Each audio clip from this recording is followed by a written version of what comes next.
ত্রয়োদশ জাতীয় সংসদ নির্বাচন থেকে সরে দাঁড়িয়েছেন গণ অধিকার পরিষদের উচ্চতর পরিষদ সদস্য ও পটুয়াখালী ৪ আসনের গণ অধিকার পরিষদের মনোনীত প্রার্থী রবিউল হাসান।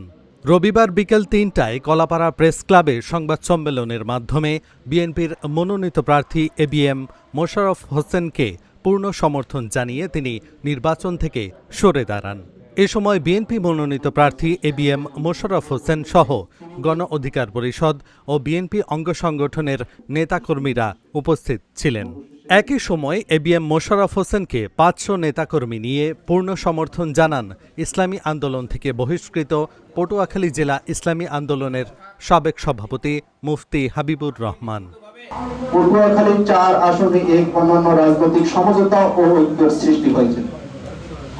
পটুয়াখালী ৩ আসনে বিপি নুরুল হক নূরকে বিএনপির পক্ষ থেকে যে সর্বাত্মক সহযোগিতা ও সাংগঠনিক সমর্থন প্রদান করা হচ্ছে, সেই পারস্পরিক শ্রদ্ধা ও দীর্ঘ বন্ধুত্বের প্রতিদান হিসাবে পটুয়াখালী ৪ আসনে এখন থেকে কাঁধে কাঁধ মিলিয়ে কাজ করতে আমরা অঙ্গীকারবদ্ধ।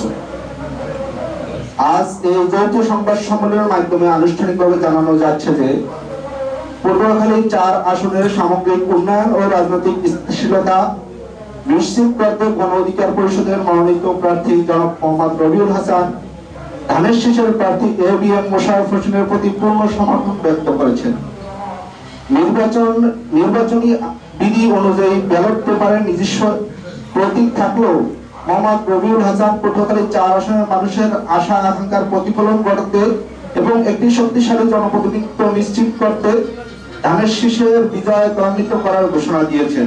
আগামী বাংলাদেশ গড়ার জন্য যে একটি জাতীয়তাবাদী শক্তির ঐক্য দরকার, আমি মনে করি আজকে রবিউল হাসানের এই আমার ধানের শীষের পক্ষে সমর্থন দেওয়ার তারই একটি দৃঢ় পদক্ষেপ বলে আমি মনে করি।